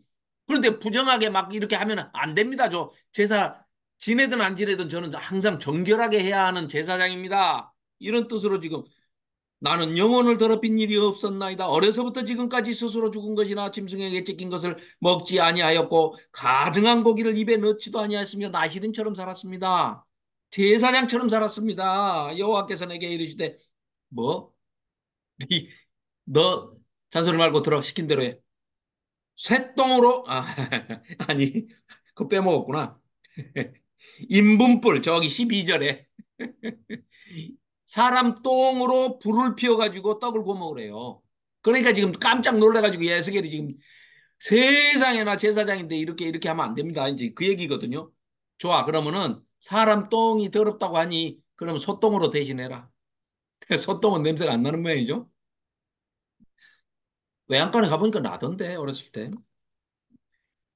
아무튼 소똥으로 대신해 줍니다. 그랬더니 16절 또 내게 이르시되 인자야 에스겔아 이 베나다마 내가 예루살렘에서 의뢰하는 양식을 아예 끊어버릴 거야. 백성이 근심 중에 떡을 달아먹고 두려워 떨며 물을 데워 마시다가 떡과 물이 부족하여 피차에 두려워하며 떨며 그 죄악 중에서 쇠폐하게 될 거야. 레기 26장에 나오는 말이죠. 양식을 끊어버리시면 어떤 일들이 벌어진다는 게 거기 기록이 돼 있잖아요. 약속을 이미 언약 백성으로서 하나님과 약속을 이미 했지 않습니까? 이스라엘 백성은 그 조상들이 응? 모세 시대 때 이미 레위기에서 레위기에 지금 기록이 돼 있지 않습니까? 자, 레위기 26장 26절을 제가 찾아서 읽어드리겠습니다. 내가 너희가 의뢰하는 양식을 끊을 때에 열 여인이 한 화덕에서 너희 떡을 구워 저울에 달아서 서로 싸우니까 서로 네 것이 크다 내 것이 크다 싸우니까 양식이 얼마나 없으면 저울에 달아서 먹을 것을 달겠냐. 저울에 달아주리니 너희가 먹어도 배부르지 아니하리라. 너희가 이같이 될지라도 내게 청종하지 아니하고 내게 대항할진대 하나님께 내가 진노로 너희에게 대항하되 너희의 죄로 말미암아 7배나 더 징벌하리니 너희가 너희 아들의 살을 먹게 될 것이요 딸의 살을 먹을 것이며 내가 너희의 산당들을 헐며 너희의 분향단들을 부수고 너희의 시체들을 부서진 우상들 위에 던지고 내 마음이 너희를 싫어할 것이며 내가 너희의 성읍을 황폐하게 하고 너희의 성소들을 황량하게 할 것이요 너희의 향기로운 냄새를 내가 흠양하지 아니하고 제사 안 받겠다는 얘기입니다. 그 땅을 황무하게 하리니 거기 거주하는 너희의 원수들이 그것으로 말미암아 놀랄 것이며 내가 너희를 여러 민족 중에 다 뿔뿔이 흩어버릴 것이며 내가 칼을 빼어서 너희들을 뒤따르게 만들 거야. 너희의 땅이 황무하며 너희의 성읍이 황폐하게 될 것이다. 분명히 하나님께서 모세를 통해서 이스라엘 백성과 이스라엘 백성의 대표로 모세를 통해서 레위기 26장 26절부터 33절에 기록된 이 말씀이 말씀하신 그대로 성취가 됩니다. 왜? 신실하신 하나님이시기 때문에 약속을 했으니까 지키시는 겁니다. 그냥. 그래서 결국은 이런 일이 이스라엘 역사에 세 번이나 일어나지 않습니까? 우리가 그걸 너무나 잘 알고 있지 않습니까? 북이스라엘이 함락될 때, 북이스라엘의 수도였던 사마리아 성이 함락될 때, 그런 일이 한번 722년에 있었고요. 586년에 예루살렘이 함락될 때, 남유다가 멸망할 때, 이런 일이 한번 또 있었고요. 두 번째 일어났고, 세 번째, AD 70년에 로마에게, 티투스 장군에게 예루살렘이 멸망당할 때, 도리에 돌 하나 첨놓이지 않고 완전히 멸망을 당할 때에도 이런 일이 실제로 벌어지지 않았습니까? 그런데요, 여기 우리가 지금 무심코 이렇게 넘어가는 대목 중에요. 30절에 보면 너희의 시체들을 너희들이 섬기는 그 부서진 우상들 위에다가 내가 너희 시체를 다 던져놓을 거야. 옆에 놔둘 거야 하시거든요. 이게 어떤 분들도 이게 이 설교하시는 걸 제가 못 들었는데 요번에 이제 공부하면서 찾아보니까 이제 그 책에 그런 내용이 나오더라고요. 김창대 교수님이라고 그 안양대 신학대 지금 예언서의 대가라고 이제 불리시는 분입니다. 그분도 서울대 영문과 나와가지고 시카고대에서 공부를 하셨던가 아무튼 굉장히 공부를 많이 하신 분입니다. 그분이 쓴 책에 이제 에스겔의 신학이라는 그 책에 보니까 이 이야기가 무슨 얘기인지를 설명을 해놨는데 이 얘기가 그 얘기구나. 요번에 알았습니다. 무슨 얘기냐? 우상들은 하나님께서 이제 물론 끔찍이도 싫어하시지만 그건 놔두더라도 우상들은 절대 죽음을 슬퍼하지 않는다는 거죠. 무슨 얘기냐? 심지어 우리가 알다시피 몰렉신 같은 경우에는 자기 자녀를 세상에 뭐 북이스라엘 남유다 할 것 없이 다 자기 왕자를 데려다가 불에 번제로 태워가지고 몰렉신에게 바쳤지 않습니까? 그럼 울지를 않는다는 거예요. 자기 자녀를 자기 손으로 불태워서 우상한테 우상 숭배하면서 번제물로 제물로 바치기 때문에 울면서 바치는 것은 없다는 거예요. 그들의 우상 숭배법에는. 그러니까 사람이 우상 숭배를 하면서 제물로 바치기 위해서 사람을 죽이는 것은 굉장히 즐거워하면서 한다는 겁니다. 그러기 때문에 하나님께서 그걸 아시기 때문에 너희 우상 숭배 그렇게 좋아서 하지. 그래.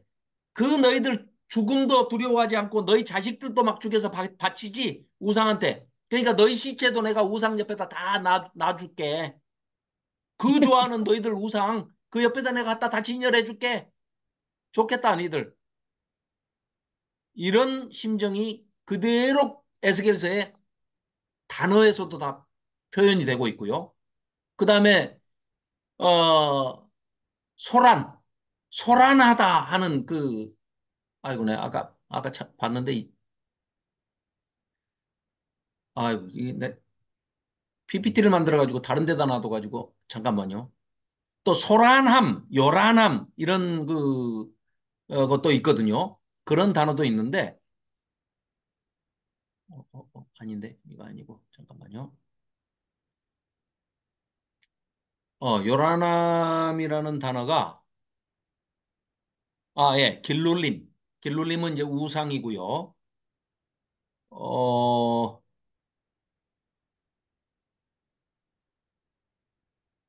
아이고. 너무 많이 정리를 하니까 이렇구나. 죄송합니다.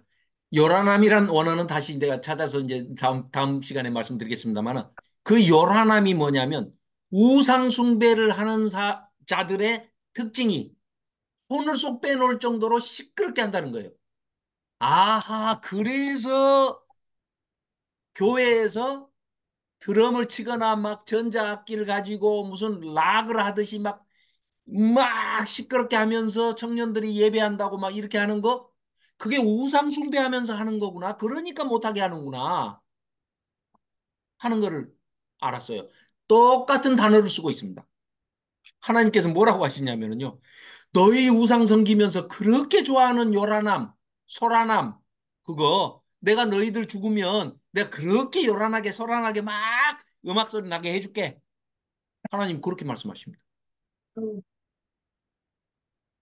이거 그 얘기를 듣고 나니까 그 청년들이 청년 예배 한다고 그러면서 막 그 요즘 현대 악기니까 물론 뭐 베이스 치고 막 드럼 치고 막 신디사이저 뭐 하고 막 하는 건 좋은데 이게 서가지고 사람 젊은 애들이 서가지고 막 위로 막 뛰잖아요. 막 뛰면서 막 기타 치면서 뛰기도 하고 싱어라고 나와가지고 마이크 들고 막 뛰잖아요. 이렇게 그 무당이 귀신 부를 때 그거 하는 겁니다.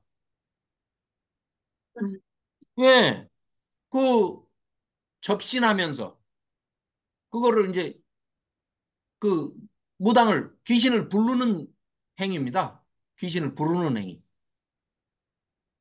그러니까 어느 정도 그런 것들은 우리가 좀 분별력을 가지고 아무리 뭐 CCM 자체가 컨템포러리 뭐 현 시대에 맞는 세대에 맞는이라고 하지만 아무리 세대를 따라가는 것도 좋지만 세대 따라간다고 귀신 따라가면 안 되죠. 마귀 따라가면 안 되고 사탄 따라가면 안 되기 때문에 그런 것들은 분명히 우리가 이런 성경적인 근거들을 가지고 에스겔서에서도 이렇게 표현을 하고 있고 또 얼마든지 우리가 하나님을 찬양하는 방법들이 굉장히 많이 다양하게 거룩한 방법 또 하나님 성품에 맞는 속성에 맞는 그런 방법들이 얼마든지 많이 있는데도 불구하고 우리가 굳이 성경에서 금하고 있는 하나님께서 굉장히 경로하시고 아주 그냥 감정적으로 대응하시는 그런 요란함이나 소란함이나 우상숭배와 이런 것들을 교회로 끌어들이는 것은 좀 지양해야겠다 하는 이제 그런 말씀을 드립니다. 잠깐만 있어봐. 그러면 5장을 짧기 때문에 5장까지 읽고 이런 식으로 하면 한 7, 8번 하면 전체 다 읽으면서 우리 할 수 있을 것 같아요. 이해하시겠어? 자, 그러면 30분 되면 딱 끝내고 쉬는 시간 없이 그냥 딱 30분에 끝내겠습니다. 네. 자, 그래서 어디를 했더라? 네네네. 16절, 예, 16절 하다가 지금 레이기 26장 살펴봤죠. 17절, 떡과 물이 부족하여 피차에 들어야 하며 떨며 그 죄악 중에서 쇠패하리라. 5장입니다. 너 인자야, 너는 날카로운 칼을 가져다가 삭도로 삼아 면도칼 같은 걸 가져와서 네 머리털과 수염을 깎아서 저울로 달아 나누어 두라. 자, 이게 수염과 털을 깎으라는 것도 좀 그렇지만 이 사람 신분이 뭡니까 지금? 제사장 아닙니까? 나시린한테 아니 삼손은 머리 털 조금 잘려도 힘을 못 썼는데 이건 뭐예요? 완전히 하나님께서 지금 제사장으로 대하고 있는 게 아니죠. 에스겔을 선지자로 대하고 있으면서 선지자, 제사장인 줄은 이스라엘 백성들이 다 알 거 아니에요. 에스겔이 제사장 출신이고 30살에 지금 이 소명을 받은 것까지 다 알 거 아닙니까? 그런데 머리를 잘라요. 너 왜, 야야야, 너 나시린인데 왜 머리 잘랐냐? 너 삼손이냐? 뭐 이럴 거 아니에요. 그럼 이제 설명해 줘야 되잖아요. 야, 너희들 말이야, 잘 들어. 레이기 26장이 신명기 28장인데 말이야, 똑같은데 칼과 기근과 전염병 우리 말 안 듣고 하나님과 언약 백성으로서 언약을 깨버리면 어떻게 하신다고 그랬지? 이제 이 언약을 가지고 얘기를 해야 나중에 새 언약을 주신다는 얘기도 또 할 수 있잖아요. 후반부에 가서. 그래서 지금 이게 전부 하나님의 그 치밀한 그 이 커리큘럼에 의해서, 프로그램에 의해서 지금 이게 그대로 짜여진 각본대로 지금 가고 있는 그런 장면이죠, 사실은. 물론 에스겔은 굉장히 괴롭겠지만 정말 이 제사장으로서 이제 머리 깎고 지금 이 털 깎고 그것도 레이기에 나오는 지금 벌 받느라고 지금 하는 겁니다. 자, 보십시다. 저울로 달아 3등분 하라는 겁니다. 그래가지고 2절 그 성읍을 에워싸는 날이 차거든 터락 3분의 1은 불사르고 성읍 안에서 3분의 1은 성읍 사방으로 칼로 치고 3분의 1은 바람에 흩어라. 그러고 내가 그 뒤를 따라가면서 칼을 빼리라. 아이고, 이 얘기는 보십시오. 지금 그 우리가 세 가지 재앙을 얘기했었잖아요. 자, 5장입니다. 보십시오. 이 3분의 1은 불살르고 전염병입니다. 자, 3분의 1은 칼, 기근 전염병 그럴 때는 칼은 전쟁을 의미한다고 그랬잖아요.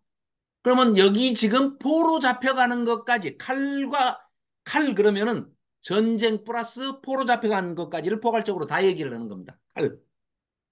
또 기근 이미 식량을 하나님께서 끊으신다고 그러셨습니다. 그래서 또 이 먹는 것도 막 이렇게 먹게 만들지 않습니까? 에스겔을 통해서 먼저 예표적으로 퍼포먼스로 이제 먼저 징표로 보이지 않습니까? 칼, 기근, 전염병. 이게 지금 전염병까지 지금 이 성읍 안에서 시체가 또 죽고 죽어서 시체를 치울 사람이 없어요. 너무 많이 죽어서. 다 죽어서. 그러니까 전염병이 창궐을 하는 겁니다. 그런 내용을 지금 얘기를 하고 있는 겁니다. 그래서 자, 6절. 그가 내 규례를 거슬러서 이방인보다 악을 더 행하며 이스라엘 백성이 이방인보다 더 악을 행한답니다. 내 율례도 그리함을 그를 둘러있는 나라들보다 더 하니 주변 나라보다 이방인보다 더 한다는 거예요. 내 규례를 버리고 내 율례를 행하지 아니했습니다. 명백히 너희 왜 망한다고? 이것 때문에 망해. 얘기를 하고 계시잖아요. 5장 6절. 그것 때문에 너희 망하는 거야. 그러므로 나 주 여호와가 말하노라 너희 요란함 여기 있네요. 요란함. 이 요란함이 바로 그런 의미의 요란함입니다. 이 요란함이 너희를 둘러싸고 있는 이방인들보다 더 너희들이 왜 요란했다고요? 우상 숭배하느라고. 우상 숭배하느라고 그렇게 우상 좋아한다고 시끄럽게 하고 막 아주 징 깽가리 치고 나팔을 불고 아주 난리 구슬 피웠다는 겁니다. 너희를 둘러싸고 있는 이방인보다 더하여 내 율례를 행하지 아니하며 내 규례를 지키지 아니하고 너희를 둘러있는 이방인들의 규례대로도 행하지 너희들 하나님 백성이라고 하면서 더했어. 8절 그러므로 나 주 여호와가 말하노라 곧 내가 너를 치며 이방인의 목전에서 너에게 벌을 내리되 이방인들 다 쳐다보는 데서 하나님의 백성부터 먼저 벌을 내릴 거야. 왜? 야 너희들아 너희 하나님 어디 계시냐? 하고 다 물어보게. 우리가 얼마나 말을 안 듣으면 우리부터 벌 내리신대요 하고 너희들 대답해야 될 거야. 9절 너의 모든 가증한 일로 말미암아 내가 전무후무하게 너에게 벌을 내릴 거야 심판을 내릴 거야. 그러한즉 네 가운데서 아버지가 아들을 잡아먹고 아들이 그 아버지를 잡아먹으리라. 내가 벌을 너에게 내리고 너희 중에 남은 자를 다 사방에 쩔쩔쩔 전부 흩어버릴 거야. 그러므로 나 주 여호와가 말하노라. 내가 나의 삶을 두고 맹세하노니 하나님이 삶이 있으니까 이렇게 이거는 인간적인 표현입니다. 인간들이 번역하면서 이렇게 표현한 겁니다. 삶을 두고 맹세하노니 네가 모든 미운 물건과 이 가증한 물건이라고 자꾸 물건 취급을 하지 않습니까? 하나님 보실 때는 물건이죠, 물건. 가증한 물건이죠. 인간들이 우상이라고 섬기는 모든 것들이 나무가 됐든 거기다 금을 입혔든 은을 입혔든 뭔 상관이 있습니까? 하나님 보시기에는 뭐예요? 이스라엘 백성이 나중에 저 37장 이후에 가보면 해골 바가지들로 보이지 않습니까? 이스라엘 다 너희들은 다 죽은 송장들이고 해골들이야 시체들이야 하시듯이 우상 모든 것이 다 물건입니다. 물건 그냥 물건일 뿐이에요. 생명도 없는 거기에 하나님께서 생기를 불어넣어야 마른 뼈들도 일어나 가지고 하나님의 사람이 되고 죽음을 딛고 일어나는 것이지 물건이다 물건 그런 뜻으로 모든 미운 물건과 모든 가증한 행위로 내 성소를 더럽혔은즉 하나님의 성전을 하나님의 집을 더럽혔습니다. 그래서 나도 너희들이 내 집을 더럽혔지 나도 그러니까 너희를 아끼지 않을 거야. 긍휼도 베풀지 않을 거야. 너희들에게 은혜도 미약하게 없게 할 거야. 너희 가운데서 3분의 1은 전염병으로 죽을 것이고 기근으로 멸망할 것이요 3분의 1은 너희 사방에서 칼에 엎드릴 것이요. 거기 전염병 동그라미, 기근 동그라미, 칼 동그라미 해놓으면 이게 뭡니까? 레위기 26장에서 얘기하는 칼, 기근, 전염병 아닙니까? 그죠? 음. 3분의 1은 내가 사방에 흩어버리고 또 그 뒤를 따라가며 칼을 빼리라. 이와 같이 내 노가 다한즉 그들을 향한 분이 풀려서 내 마음이 가라앉으리라. 내 분이 그들에게 다한즉 나 여호와가 열심으로 말한 줄을 그들이 알리라. 하나님이 얼마나 지금 속이 상하시겠습니까? 지금 이 열심이라는 말이요. 참 슬픈 얘기죠. 하나님께서 열심을 내 가지고 자기 백성을 죽이겠다는 겁니다. 너희 망하게 하는데 자 에스겔이 황당했던 것 중에 대표적인 게 이겁니다. 예루살렘 멸망한데 에이 하나님의 성전이 있는데 어떻게 멸망해? 아니야. 전능한 그 아주 전능한 자가 와서 멸망시켜. 아 그래도 하나님은 더 전능하셔. 그게 아니고 하나님이 멸망시키러 오신다니까. 열심을 내 가지고 이 말을 전해야 되니 얼마나 참 황당한 일입니까 이게. 하나님이 직접 예루살렘 성전을 쳐 부수러 오시겠다는 거예요. 물론 바벨론이라는 칼을 도구로 쓰시긴 하지만 하나님이 하신다고 그렇게 말씀하고 계십니다. 나 여호와가 열심으로 말한 줄을 그들이 알리라. 내가 이르되 또 너를 황무하게 하고 너를 둘러싸고 있는 이방인들 중에서 내가 모든 지나가는 자들 앞에 모욕거리가 될 것. 야 너희들 네 하나님이 지켜주신다며? 너희 하나님 어디 가셨냐? 하고 조롱한다는 거예요 전부. 그럴 때 너희들 뭐라고 대답할래? 15절입니다. 내 노와 분과 중한 책망으로 너에게 벌을 내린즉 너를 둘러싸고 있는 모든 이방 나라 이방인들에게 네가 수치와 조롱거리가 되고 두려움과 경고가 되리라. 나 여호와의 말이니라. 내가 멸망하게 하는 기근의 독한 화살을 너희에게 보내되 기근을 더하여 너희가 의뢰하는 모든 양식을 내가 끊어버릴 거야. 방금 읽어봤던 레위기 26장 26절부터 33절의 말씀입니다. 내가 기근과 사나운 짐승을 너희에게 보내 외롭게 하고 너희 가운데 전염병과 여기 또 나오죠. 칼, 기근, 전염병이 살육이 일어나게 하고 또 칼이 너희에게 임하게 하리라. 나 여호와의 말입니다. 그래서 전쟁과 기근과 또 뭐 전염병, 지진 모든 재앙의 일들이 일어나 가지고 이 이스라엘을 멸망시키실 것이다. 예언자가 예언을 하지 않으면은 뭐 그냥 잘 먹고 잘 살면은 지들이 잘해서 잘 먹고 잘 사는 줄 알고 아무 일도 없이 평온히 지나가는 줄 알 거 아닙니까? 그러면서 뭐 열심을 내는 게 뭐예요? 우상 숭배하면서 심지어는 나중에는 자기 자녀들까지 불에 태워서 바치면서 슬퍼하지도 말라 하니까 깽가리치고 춤추면서 자기 자녀 죽이어서 바치면서 춤추고 논다는 거예요. 요란을 떨면서 소란을 떨면서. 그러니 너희 시체들 내가 응? 그 좋아하는 니네 우상 옆에 그 가증한 물건들 응? 미운 물건들 옆에다가 내가 그 갖다 놔줄게. 실컷 너희들 거기서 죽어가지고 요란 떨어라. 이런 말씀을 하고 계시는 겁니다. 너무 우울한 얘기를 이렇게 보장까지 드릴 수밖에 없으니 죄송합니다. 뭐 어쩔 수 없습니다. 상황이 이러니 우리가 그래도 이제 바르게 또 알아야 전체를 읽어보면 그래도 아까 이제 우리가 전체 개요 다시 봤지만 후반부에 가서는 반드시 회복의 메시지를 약속을 해주시고 회복시켜 주시고 영생복락을 함께 동행하신다고 그러잖아요. 예수님 오셔서 실현시키신 게 뭡니까? 임마누엘 수태고지 할 때 뭐라고 그러십니까? 임신을 해서 성령이 잉태해서 임신을 해가지고 애를 낳을 텐데 그 애 이름을 임마누엘이라 해라. 하나님이 너희와 함께 하신다. 이 이스라엘 백성은 어떻게 해요? 성전에서만 함께 하신 줄 알고 성전에서만 뵐 수 있는 줄 알았더니 그게 아니고 항상 너희가 어디에 있든지 내가 함께 할 거야. 그래서 에스겔서에서 지금 선포되고 있는 말씀들이 예수님 초림 때 오셔가지고 이미 이루어진 일들이 성취된 일들이 있고 또 재림 때 이루어질 성취될 일들이 있는 것을 우리가 살펴볼 수가 있습니다. 거의 대부분이 다 이루어졌고 일부 조금 남아있는 하나님의 소원이 있죠. 자, 그래서 오늘은 어이구 죄송합니다. 5분 오버 됐습니다. 여기까지 하고 6장부터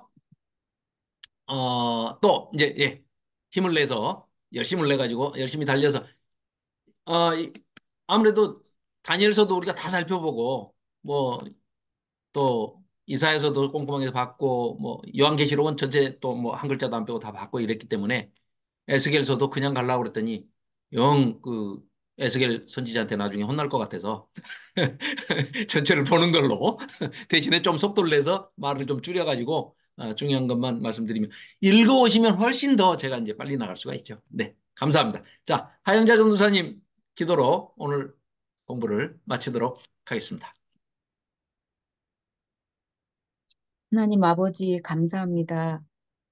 오늘도 기록된 말씀을 듣고 또 들으면서 저희들의 내면을 점검하여 주시고 또한 아버지 살아계신 그리스도의 말씀이 우리의 생활 가운데 아버지 함께하여 주심으로 우리가 빛 대신 주님의 선하신 말씀의 뜻을 마음으로 깨달아 순종하며 살아낼 때 주께서 우리와 하나가 된다고 하신 그 말씀이 더욱더 빛을 발할 수 있도록 늘 저희들의 마음과 생각을 아버지 늘 성결케 잘 유지할 수 있도록 도와주십시오. 우리의 아멘. 생각이나 마음이 우리의 뜻대로 되는 것이 무엇인지 모르고 실수할 때에도 주님께서 저희들을 보호하여 주셔서 깨닫는 마음을 주사 늘 진리 안에서 벗어나지 아니하고 예수 그리스도의 말씀이 저희들 마음과 생각에 빛이 되어 주셔서 우리가 그 말씀에 기쁨으로 순종하여 살아내는 주님과 하나 되어 동행하는 삶을 살아내는데 부족함이 없도록 오늘도 점검하여 주신 줄 믿사오니 한 주간 살아갈 때에 그 주님과 동행함으로 또한 기쁜 만남이 이루어질 수 있도록 도와주시옵소서. 아멘. 감사하며 예수님의 이름으로 기도드립니다. 아멘. 아멘. 네, 감사합니다. 아이고, 다들 늦은 시간까지 수고 많으셨습니다. 그러면 감사합니다. 편한 밤 고맙습니다. 보내시고요. 자, 감사합니다. 네. 네, 감사합니다. 수고하셨습니다. 예, 이민구 목사님 감사합니다. 예, 김현수 감사합니다. 목사님, 네, 감사합니다. 한가 전도사님, 감사합니다. 김현수 고맙습니다. 권사님, 감사합니다. 어유, 언제 우리 그 저기 송은영 집사님 댁에 모여서 기도해야죠. 새 집으로 이사 가셨는데, 아닙니다. 네? 초대해가지고. 초대를 안 한다고요? 네, 알겠습니다. 자, 편한 한 주간 보내시고요. 자, 네, 다음 주에 뵙겠습니다. 감사합니다. 감사합니다. 네, 감사합니다. 네, 박계남 집사님, 감사합니다. 네, 쉬세요. 네.